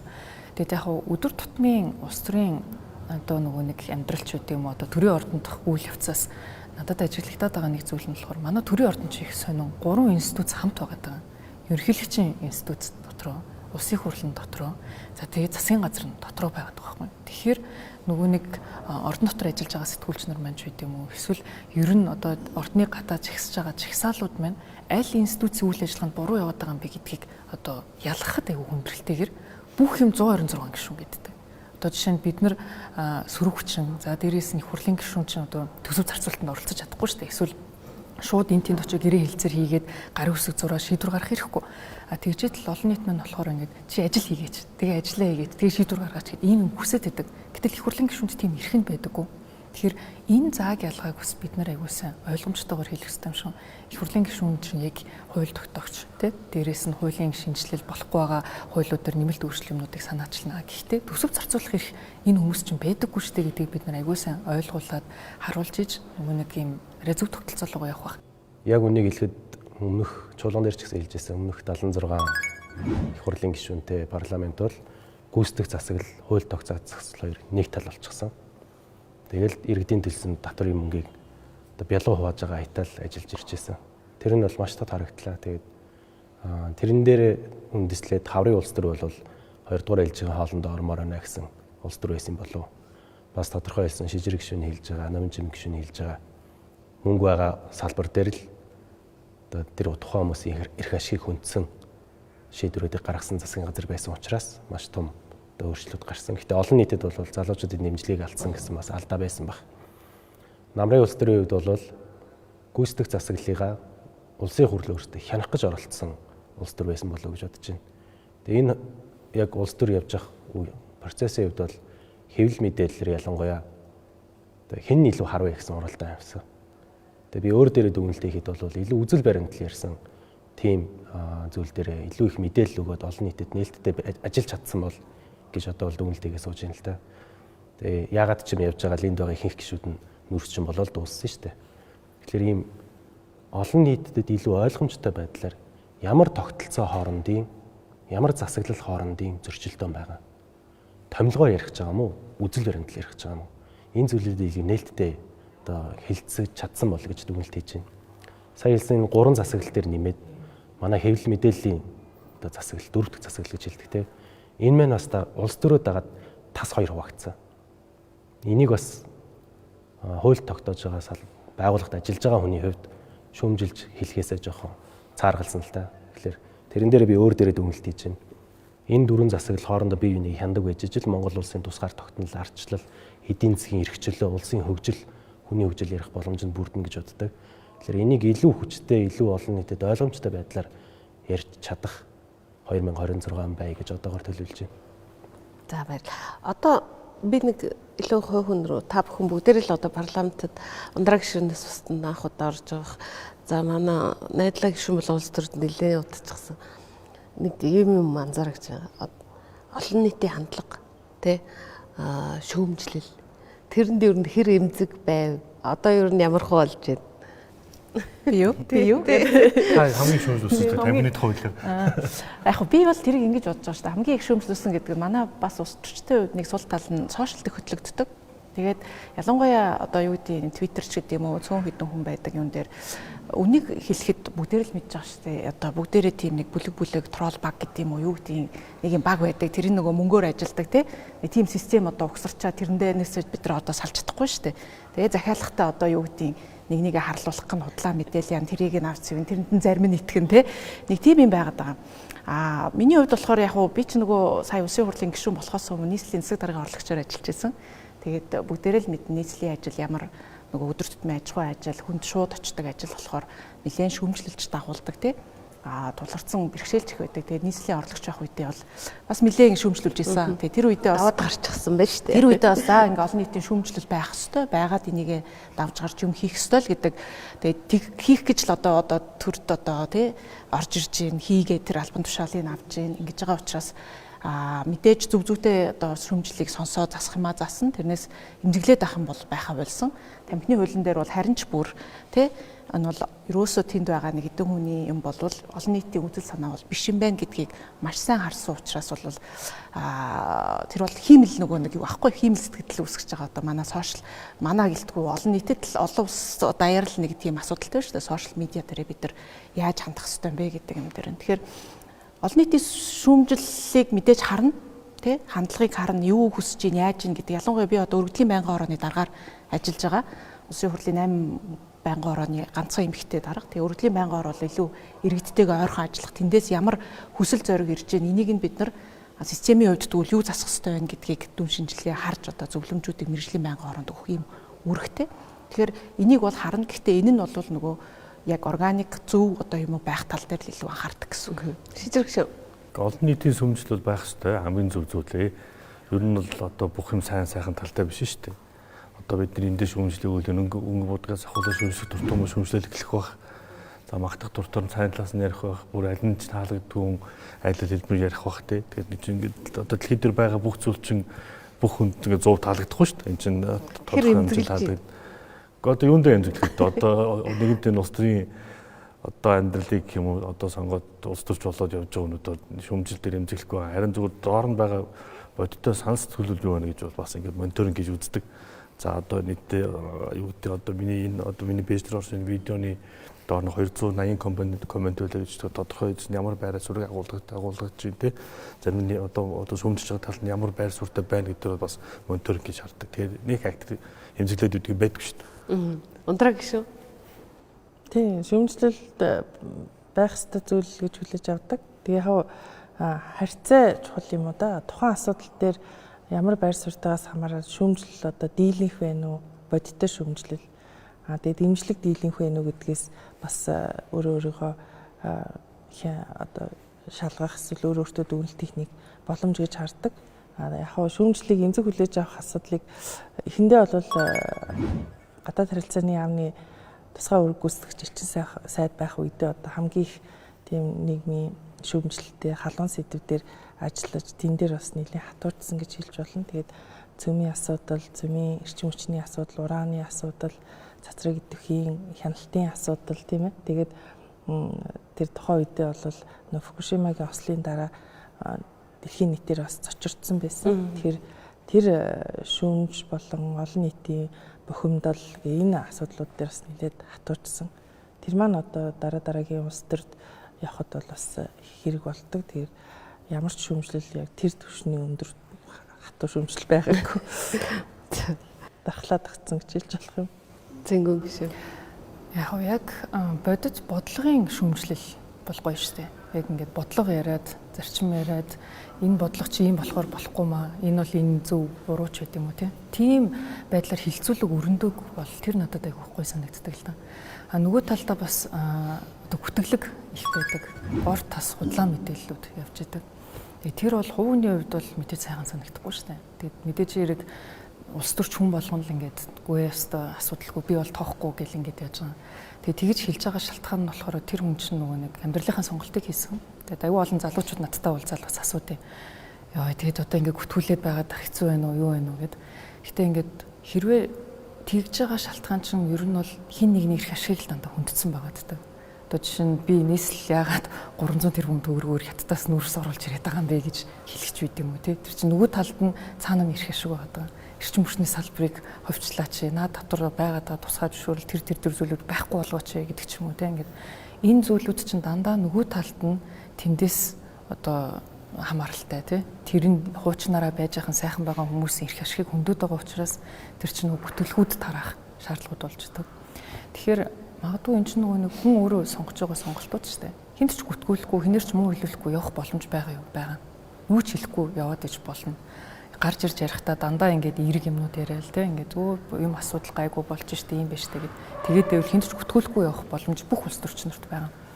Гэхдээ тэгж явлаа гэд манай улсад өнөөдөр шийдэгдэх ёстой маш их асуудлууд байгаа байхгүй.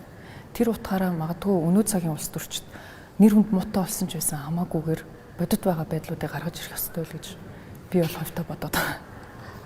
Лусан жамж гişүн шүүмжлэл төрччихэд шүүмжилсэн хүн болгоны доор комент бичиж байгаа харагдчихсэн. Би бүр ямар уухгүй хүн бэ гэж харж байсан. Тийм шүүмжлэлийг би бол дараахнаар хүлээж авдаг. Шүүмжлэл байна гэдэг чинь өөрөө ядаж ардчилсан улсын төвшөнд байна гэж ойлгодог. Хин ч шүүмжлэгийг ойлгох юм бол энэ бол дарангуул шүү дээ. Тэгэхээр гол нь төмний төлөөлөл төрөө төсөж байгаа хүмүүс бол нэг зүйл дээр их сайн анхаарах хэрэгтэй гэж боддог. Тэр нь бол сэтгэл зүйн хувьд эрүүл байх хэрэгтэй. Дотоод амар амгалангаа хадгалдаг байх хэрэгтэй. Гэтэ нөгөө та сая хэлсэн ингээд олон комментууд дээр хариуцдаг. Тэрийг бол ингээд эрүүл шүүмжлэл байгаад мэтгэлцээ гэж гинүү. Эсвэл зүгээр л үзэн ядж гинүү, эсвэл зүгээр харлуулах зорилготой байна уу гэсэн. Тэр зүйлийг ингээд мэдрэхийн тулд заримдаа хариу коммент бичдэг л дээ. Тэгээд яг үнийг хэлгээд 10 шүүмжийн 9 нь бол зүгээр л одоо тухайн үеийн бухимдсан хүн те. Тэгээд ялангуяа коммент бичсэн цагийг харахаар шөнө 1-2-ийн үед 5 дахь орой ч юм уу те. Яг ингээд жоохон халдсан ч юм уу. Тиймэрхүү нөхдүүд нөгөө стрессээ тайлж байгаа юм болоо гэж боддог. Гэтэ яг нэг ч үний ч гэсэн стрессийг тайлаад явж байгаатай бол баяртай л байдсан шүү дээ. Одоо би ингэж асуумаар байна л да. Сая хэллээ улс төрчлөлт тий одоо янз бүрийн хар шүүмж гээд ер нь одоо ингээ харж байхад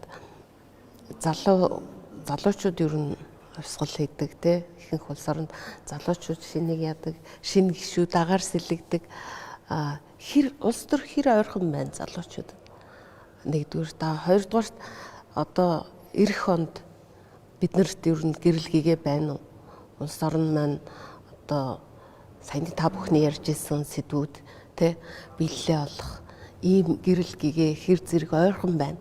Яг гэвэл маш олон хүн та нарыг итгэж найдаж хүлээж байгаа учраас тэрэн дээр нэг хариулт өгөөд хэдүүлээ ярилцлага өндөрлөгөө. За түрүүн би саяны яриар оргосон юм дээр сошиалын юм дээр нэг маш товчхон хэлээд юм.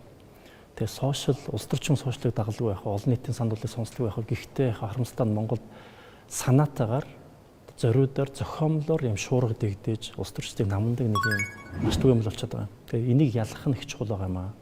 Тэгээ тэр шуургыг сөрөөд зогсож чадж байгаа улс төрч бол яг итгэл үнэмшилтэй улс төрч. Тэрийг дагаад алдаа гаргаж байгаа тохиолдол маш их байна. Одоо гиндээ тийм сошиалоо дагаад өөрөлдвөл хоосон манипуляц гэдэг юм тоглоом хийж байгаа тэр сошиалыг дагаж гол жанжин шугам алддаг. Улс төрийн шийдвэр гаргадаг ийм тохиолдол байгаа. Дээр нь бас нэг онцолж хэлмээр зүйл бол манай улс төр тогтсон нэг засмаар зүйл байгаа. Хий гэсэн юм аа нэг нь сонгогдчиход эрхийг авчаад хийхдээ хулцгар байдаг. Сошиалоос асуудаг, олон нийтээс асуусан болдог. Хийгээ сонгоцсон бач. Тэгээ энэ дээр бол улс төрийн зориг гаргадаг байх хэрэгтэй. Тэгэхгүй бол ямар ч суулж хийж чадахгүй. За одоо зүгээр таны сая асуулт Монгол улс чинь Монгол үндэстэн чинь өөрөө түүхээсээ цөөхөлөө хэрнээ маш ирч хүчтэй. Дэлхийд өөр хаанч байхгүй тийм хүсэл тэмүүлэлтэй ардсан. Хүсэл тэмүүлэлтэй дэлхийн гүрэн байгуулж явсан дэлхийн бодлогыг хэдэн зуун жил тодорхойлж ирсэн ийм дурсамжтай тэр нь бидний дотор байдаг. Одоо ч гэсэн илэрч байгаа. Тэгээ тийм болохоор Монголын ирээдүйд бол ямар ч хэрэгэлцээ байхгүй. Тэгэхээр ирээдүйг заавал залуучууд бүтээдэг юм биш. Асуудал гараад бусад үеийнх нь ажиллаа хийж байгаа хүмүүс нь шийдэж чадахгүй бол залуучууд жигсдаг, босдог, хувьсгал хийдэг болохоос биш зөв нийгэмд бол залуучууд ажиллаа хийгээд юмаа урдах юмаа бүтээгээд явдаг. Тэгэхээр одоо бид нар бол улсынхаа ирээдүйд итгэлтэй байх хэрэгтэй. Өнөөдрийн болж байгаа энэ улс төрийн үйл явдал ингээд сайн харах юм бол 10 жилийн өмнөхөөс хамаагүй дээр шүү дээ. 20 жилийн өмнөхөөс Монгол хамаагүй агсан шүү дээ. Улс төрийн үед энийг чамлахгүйгээр харин эндээ харин бас ханахгүйгээр одоо энэ 120 гишүүнтэй улсын их хурл болон улс төрчид нас үйл харгалзаад, хүүс үйл харгалзаад өөдрөгөр алхамар асуудлаа түрүүн хэрдэг нэг улс төрийн намын ч юм уу хувийн эрх ашиг биш. Нийтлэг том эрх ашигаа барьж авч байгаад жижиг асуудалтай зурлаж хоорондоо хэрэлдэх биш. Том асуудал дээр хамтарч байгаад гол суур асуудлаа зоригтой шийдэх хэрэгтэй юм аа. Гол асуудлуудаа шийдээд реформын чанартай нийгэмдэр тээг болоод байгаа асуудлыг шийдэж чадах юм бол энэ дээр монголчууд бид бүгдээрээ одоо хөгжингүү дэлхийн Монгол улсыг бол маш амархан бүтээж чадна. Угаасаа монголчууд цаг нь нэрээд мөчөнд харах юм бол маш амархан босч ирдэг ийм улс үндэстэй юм аа. Онцлог нь ердөөсөө энэ. Тэгээ бидний хүч бол бид нар дотор байгаа. За би бол хэдийгээр 2025 улс төрийн хувьд маш юм бас өмнө дүүэнтэй байсан ч гэсэн 26 хоног гэрэл хийгээтэй төсөөлөсөө гэж бас энэ телевизийг үзэж байгаа хүмүүстээ хэлмээр байна. Юу гэхээр би олон улсын парламентын холбооны парламентчдын хүний эрхийн дэд хорооны тусгай хорооны дэд ерөнхийлөгчөөр ажилладаг. Тэгээ энэ дээр нөгөө улс орон даяар дэлхийн одоо 100-аад улсын 500 одоо нөгөө хүний эрхийн асуудал парламентчдын тэ улс төрийн одоо асуудлууд дээр ажилладаг. Тэгээ энэ Африкийн улсууд, Өмнөд Америкийн улсууд одоо юу гэдгийг Станы орнууд гэдэг олон асуудлуудтай ингээд харж байхад манай Монгол улс ийм одоо суур асуудал байхгүй ямар одоо үнэхээр аз завшаануу ингээд тусгаар тогтносон улс байгаад ийм суур одоо нийгмийн зөвшөлтсөл уг нь хийхэд маш амархан улс юм бэ гэдгийг бол өдрөөс өдөрт маш их мэдэрдэг. Биднэрт шашин хоорондын мөргөлдөө байхгүй, биднэрт цөөнхийн одоо юу гэдгийг зэвсэгт мөргөлдөө байхгүй гэд суураараа бид нар чинь манай Монгол улс 3.5 сая хүнтэй нэгдмэл ийм сайхан улс байгаа. Тэгвэл манай Монгол улсын хувьд юу асуудал байна гэхээр ер нь нөгөө нэг түрүүний бас найдлаа гişүнчлээ. Жижиг юм дээр анхаарахгүй, хит одоо ямиг улс төр гэж харахгүйгээр хамтаа нийлээд ямар дэвшил гарах уу гэдгийг л энэ төрд байгаа хүмүүс илүү бас сайн ойлгож хамтарч ажилласаа гэж би бол хүсдэг. Тэгээ энийг ингэж ажиллах бас нэг хөшүүрэг нь бол зөвхөн одоо энэ 126 бид нар эндээ ингээд авахш олон нийтийн бас нэг санаа бодол хүчтэй сайхан илэрхийлэгдэсэ гэж боддог. Сошиалын одоо хөөс мөөс тэр гэхээс илүү ялангуяа манай Монгол улс чинь тэгдэж шүү дээ. Одоо энэ мэрэгжилтнүүд хэдэн одоо юу гэдэг тэдний дуу хоолой ер нь их багасаад байна. Чимээгүй хүн хараад ажилдаг боллоо гэдэг юм ярьдаг. Тэгэхээр тэр хүмүүс маань харин идэвхтэй одоо бодлогын шахалт үзүүлэхдээ ийшээ ингээчээ гэдэг юмыг маш сайн идэвхтэй залуучууд маань ч гэсэн хүсэл зоригоо сайхан ингээд илэрхийлвэл энэ чинь харин энэ 126-ад бас цаашаа ингэж бодлого дээрээ нэгдэх юм сайхан түлхцийг бас өгөх байх шүү гэдгийг бас энэ жагшааныг тайлбарлуулж хэлмээр байна. За эхний асуулт нь залуучууд улс төрөөс хэр хол байгаа гэсэн агуулга болсон тий. Сонгуулийн эрцийг харах юм бол жилээс жил улам муудаж байгаа. Энэ насны бүтцээр залуучууд ангилаар харах юм бол гэхдээ нийгмийн оролцоо зам эдийн засгт оруулж байгаа залуучдын хөдөлмөр эрхлэлттэй зам одоо нийгмийн бүтцийг харах юм бол хамгийн гол бүтц нь залуучууд байгаа. Тэгэхээр зүгээр яг нийгмийн оролцоо, нийгмийн амьдралд оролцож байгаа хэлбэрээр харах юм бол маш өндөр идэвхтэй байгаа. Энэч бид нар сүүлийн энэ хаваржуулсан, зуунжуулсан, намаржуулсан одоо ч болж байгаа тодорхой хэмжээний одоо дуулга илэрхийлж явж байгаа залуучдаас харж байна тий. Сонгуулийн эрцийг харах юм бол жоох өөр байгаа. Тийм учраас сонгуул өөрөө тийм сонирхолтой эрц хүрхөөс байх хэрэгтэй. Тэхийн тулд магадгүй бидэлтэй маш олон орнуудад одоо 6 дугаар сарын сүүлийн 5 гаруйн амралтын өдөр болох сонгуулийн эрцэнд одоо өндөр байлгахын тулд нэг өдөр амраад юм бол тэгвэл манай ажлын албанаас судалгаа хийж үзэхэд нэг 500 залуучдын судалгаа хийж үзэхэд бол сонгуул өөрөө хагас өдөр амралтын өдөр болдог учраас өглөө очиод 30-40 минут очирж байгаа. За ингэж яхаар сакс тоглоё, заал авъя, эсвэл гэр бүл хөдөө гараа гэдэг чи ийм энэ сонирхлын илүү их дамгуулга өвчтөм бил. Тэгэхээр одоо миний төрөөр хуулийн дээр бол 6 дугаар сарын сүүлийн 5 гарагт гэдэг байдлаар тусгасан байна. За дараагийнх нь бол ирээдүй байна уу гэж тийм мэдээж байлгүй яах вэ? Энд чи одоо бид нар чи нэгдүгээр өв соёл, үүх, түүх, бахарх зүйлтэй тий дөгөр эргээд харахад өөрийн хийж бүтээсэн зүйлтэй урагшаа тэмүүлэх хүсэл мөрөөдөлтэй тийм улс шүү дээ. Тэгээ залуучууд бүгд өсөлт мөрөөдөлтэй бүгдээрээ сайхан амьдрах юмсан, хүнээс дутуугүй илүү дутуу сайхан амьдрах юмсан, зорсондоо өрөх юмсан гэдэг энэ зорилго байгаа. Ер нь бол яг нэг үгүйтэд бас энд нь саад дотор хийж байгаа юу бол улс төр өөрөө шүү дээ. Энийг бид нар хүлэмжшүүлэх хэрэгтэй байдаг. Улс төрийн докторгүй байдал, улс төрийн үйл ойлголцол, эрх мэдлээ болоод хэлбэр, төрийн мөнгнөөс эхэлж ашиг хүртдэг, аавтайгаа хүүтэйгээ нийлж байгаа жижиг дүндүүдийн санг авчдаг, аавтайгаа ээжтэйгээ нийлж байгаа босрлын зээлийн санг хулгайлцдаг. Яг боддоор энэ ч өөр энэ залуучд идэх оролцоо ингээд итгэл найдвар үгүй болоод байгаа юм. Тэгэхээр энэ өөрчлөлт чинь энийг өөр бид нар одоо парламент дотор засгийн газар дотор өөрчилж чадах юм бол энэ итгэл найдвар сэргийлэх нь аюу амарх. Тэгээд бид нарт маш их гэрэл дээр идэв байна. Сайхан хөгжиж цэцгэлт байна. Магадгүй 5-10 жилийн дараа бид нэр эргээд харахад өөрсдөө хийж бүтээсэн зүйлтэй түүхээрээ барах сэтгэлтэй залуучууд бий болно гэдэг итгэлтэй байна. Тэгээ 2019 онд залуусын дуу хоолой гэдэг арга хэмжээ санаачил зохион байгуулж ирсэн.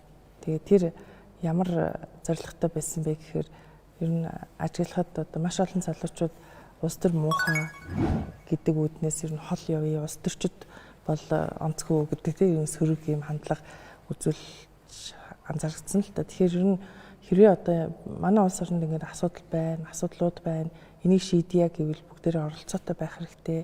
Тэгээ залуучууд хэрвээ улс төрийг муухай гэж тойроод яваад ивэл тэр одоо хин тэр улс төрийг бас сайжруулах юм бэ гэдэг ийм санаагаар залуусын дуу хоолой гэдэг арга хэмжээ зохион байгуулж тэр залуучуудыг аль нэг өөрийнхөө үзэл бодлоод дагаад аль нэг нам улс төрийн хүчинд идэвхтэй байх.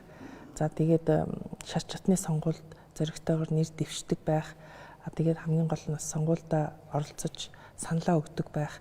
Энэ сэтлийг одоо дэмжих үүднээс. Тэгээд залуусын дуу хоолой зохион байгуулсны дараа бол маш олон залуучуудаас комментууд ирсэн. Юу гэхээр ер нь бол ингээд бид нар дуу хоолойгоо өрөхгүйгээр ингээд хойшоо суугаад ах юм бол юм сайжрахгүй гэдгийг бол ойлголоо. Ярилцлаа гэд. Тэгээд тэр арга хэмжээний дараа бас нэлээд хэд хэдэн залуучуудын тэндээс одоо санаа сэтэл авсан ч байх одоо сумын иргэдийн оролттой өрсөлдөөд би ялтай агуулсан, би ингээ улс төрд орсон, тэгээ энэ намайг сонгосон гэдэг ингээ ерх комментод хэрж исэн. Тэгэхээр ер нь зүгээр миний хувьд нэг жишээл энэ юм л да. Гэхдээ олон талаас нь харж үзэх юм бол мэдээж бид түрүүн хэлсэн парламентын засаглалыг бэхжүүлэхийг бол улс төрийн намууд бэхжих ёстой, улс төрийн намууд хөгжих ёстой, улс төрийн намуудын хөгжлийн хамгийн гол гарц суурь бол ирээдүй залуучуудын оролцоо. Тэгэхээр иргэний идэх, иргэний одоо хариуцлага, иргэний хариуцлага үүрэг аль аль нь цуг явна тийм ээ ирэх хоёр нь. Тэгэхээр ингэж бид улс орн маань сайхан болох суурь тавигдах болохоор улс орны ирээдүй өөдрөг оптимист байдлаар харж байна. Гэхдээ энэний нэг чухал огтор нөхцөл нь бол залуучуудын маань оролцоо. Тийм болохоор дахиж хэлмээр байгаа нь холдож одоо холоос шөмжлөхгүйгээр илүү дунд нь оролцож идэвхтэй байр суурь илэрхийлж эсвэл одоо шийдэл гарц гаргалгаа хамтдаа хайж ингэж иргэнийхээ үед хийдэгтэй байгаараа л залуучуудаа уриалмаар байна. Миний бодлоор бол ирж байгаа цаг гэдэг шиг манай арчлал одоо 30 жилийн настай. Тэгээ тэр утгаараа бас залуу штэ манай нийгэм суурь бүх юмнууд бол шинээр ингээд тогтох гээд ингээд явж байгаа. Одоо яг нөгөө эд бэр суугч байгаа. Тэр үед нь энэ цаг үед нь хүн болгон ганцхан улс төрчид ч гэлтгүй иргэн болгон хувь хүн болгон эндээ оролцоотой байгаад хариуцлагатай зүв байгаад явах юм бол манай нийгэм өөрчлөгдөх их гоё момент дээр байгаа юм байна гэж би харж байгаа. Тэр нь яагаад тэгэхээр нөгөө хүн амын насжилт маань манайх залуу улс тэр утгаараа ингээд нөгөө нэг реформууд ч тэр ингээд өөрчлөлтийг их хурдан хүлээгээд авчин нүүдэлчд учраас бас шин зүйлийг их хурдан бас ингээд нөгөө өөрсдөө ингээд шингээгээд аваа явчих чаддаг. Тэр утгаараа манай улсын бас ингээд ирээдүй аягүй гэрэл хийгээд байдаг гэж би бол хувьдаа хардаг. Тэгээд цаад утгаараа бас ингээд нөгөө бид нар ингээд монголчууд одоо ингээл Монголд бүх хүмүүс сугалцсан юм шиг дэлхийн хамгийн муу хүмүүс Монголд байгаа юм шиг өөрсдөө дандаа доош нэгээл ингээ харааддаг. Гэхдээ ингээ дотор нь байгаад байгаа болохоор бас анзаарахгүй байгаа ч гэсэн сайжирч л байгаа шүү дээ бас ингээ сайжирдаг юмнууд байдаг. Нөгөө сайн мэдээ бас ингээ төгдгүү гэдэг шиг ингээ ямар ч л байсан өмнөх нэг 10 жилээ бодвол нэг жоохон ч гэсэн ахиад явж байгаа. Ахих тэр нөгөө нэг соёлын одоо яг тэр нэг хөрсүүд нь бий болж чинь тий. Өнөөдөр өмчийн талаар бид нэр ярьдаг болчихно. Чөлөө зах зээл ярьдаг болчлоо. Ингээд ирэхэр чинь аль аль утгаараа ингээд сайжрах байх. Улс төрийн намууд нь намын үзэл баримтлаа ярьдаг болчихно. Тэгээд эн чинь өөрөө ингээд бас сайжирж байгаа илрэл ах гэж хардаг. Тэгээд тэр зүйл нь болохоор ганц зүйл нь бол бас гэрэл зүгээр хасчдаггүй. Тэгээд гэрлийг хасах хэвээр. Тэгэхээр өөрөө оролцох хэвээр. Хин нэгэн таны өмнөөс таныг ажиргалтай болгож чадахгүй таал одоо өөрөө ажиргалтай болно шүү дээ. тэр утгаараа бас ингээд нэг улс төрчж байд юм уу таны амьдралыг сайхан болгож чадахгүй. Тэгэхээр өнөөдөр амьдралаа сайхан болгохын төлөө та өөрөө хичээх хэрэгтэй, та өөрөө ажиллах хэрэгтэй. Би ч гэсэн одоос ажиллаж байгаа. Тэгээд тэрэн шиг ингээд бид бүхэн одоо хариуцлагыг бас өөртөө аваад арчилтай хамт биднэрт эрхчлөө ирсэн. Эрхчлөөгийн нөгөө тал нь бол хариуцлага байдаг. Тэр утгаараа бид нар хариуцлага бас ингээд сайн болгоод явчих юм бол манай улс бол ингээд асуудалгүй одоо ингээд нөгөө нэг саруулах ухаантай хүмүүс байгаа юм чинь монголчууд бол зөв замдаа явж л байгаа ах гэж бол итгэдэг. Тэ. Хөгжил өөрөө ирдэггүй, хөгжлийг авчирдаг. Тэгээ энэ авчрах хүн хинбэ гэхлээр ямар нэгэн ерөнхийлөгч ч юм уу, ерөнхий сайд ч юм уу, их хурлын гишүүн бол авчирч чадахгүй. Залуучууд л ирээдүйг бүтээж чаддаг. Тэгээ залуучуудад сайн тал байна, сул тал байна. Тэгжижил савд үрдэг. Энийг бол нэг асуудал гэж би бол боддоггүй. Гол нь бид нэр оролцоотой санаачлагтай байх хэрэгтэй. Ядаж хороо баг сөөхийн хуралдаа суумаар байна. Ардчлалын суурь төвшин дээрээ бид нэр оролцоогүй юм бийжиж одоо дүүргийн засаг дарга, дүүргийн иргэдийн төлөөлөгчтэй нийслэлийнх ч юм уу аймаг сумынх те тэгээд их хурлын зүйл дээр очихлаар одоо оролцоо нь хангагдаж гин гэж ойлгоод идэг. Хүн болгоны оролцоо бийжиж л хөгжил ирэх болов уу гэж боддог. Тэгээд санаачлагтай тал дээр бол асуудал ярьдаг хүмүүс маш их байна. Асуудал дэвшүүлж байгаа бол шийдлийн дандаа санал болгож явах хэрэгтэй. Асуудал ярилцаад ямар ч тэндээс хариу гарахгүй асуудал байгаа юм байна. Энэ бол зүгээр л нөхцөл байдлыг бид нар хоорондоо ярьж байгаа гэсэн. Тэгэхээр заавал шийдлийг санал болгодог байх хэрэгтэй. Дээрээс нэмээд бид нар санал зөрөлдөж сурмаар байна. Өөр үзэл баримталтай байна. Өөр зарчимтай байна. Энэ дээр өөр бодолтой байна гэдэг хүлээн зөвшөөрч сурах хэрэгтэй. Эсвэргээрээ бид нар зарчим дээрээ санал нэгдэж байгаа бол тэрэндээ тууштай байж сурмаар байна. Тэрнийхээ төлөө зүтгэдэг баймаар байна. Тэрний дэвшүүлсэн үнийг хамгаалдаг баймаар байна. Тэгээ хамгийн сүүлд нэг зүйлийг л тодгож хэлмээр байна. 8 тэрбум хүн амтай энэ дэлхийд 3.5 сая монголчууд хамтдаа л туулна. Бие биедээ жоохон түшигтэй тулгууртай баймаар байна. Хүлээцтэй баймаар байна. Зөөлөн ханддаг баймаар байна. Гэхдээ зарчимтай бас баймаар байна тий. Тэгээ бүгдэнд нь шинэ оны мэд төргий. Тэгээ ирээдүй бол бидний гарт байгаа. Бид нар хамтдаа бүтээж чадна гэж бодож байна. Та бүхэнд бүгдэнд нь эрхчлэлдээ одоо юу салсан, юу хүссэн, одоо юу төлөвлөсөн, юуг одоо туугаалж явах энэ бүх одоо хууль эрх зүй, хувийн аж амьдрал бүгдэнд чинь сайн сайхан амжилт бүтээлийг хүсэн өрөө манай Тэнгэр телевиз агаар сэлгэгчд гэж та бүхнийг нэрлсэн улс төрд агаар сэлгэж одоо бидэнд бас бидний ахуй амьдрал улс орны маань хөгжилд нэмэр нөлөө болохоос чухал хуулиудыг санаачилж мөн түнчлэн хяналт хэрэгжилтийг хяндаг чухал үүргээ сайн биелүүлээсэй гэж хүсэж байна. Тэнгэр телевизийн Тэнгэр панел одоо агаар сэлгэгчтэй ярилцлаа.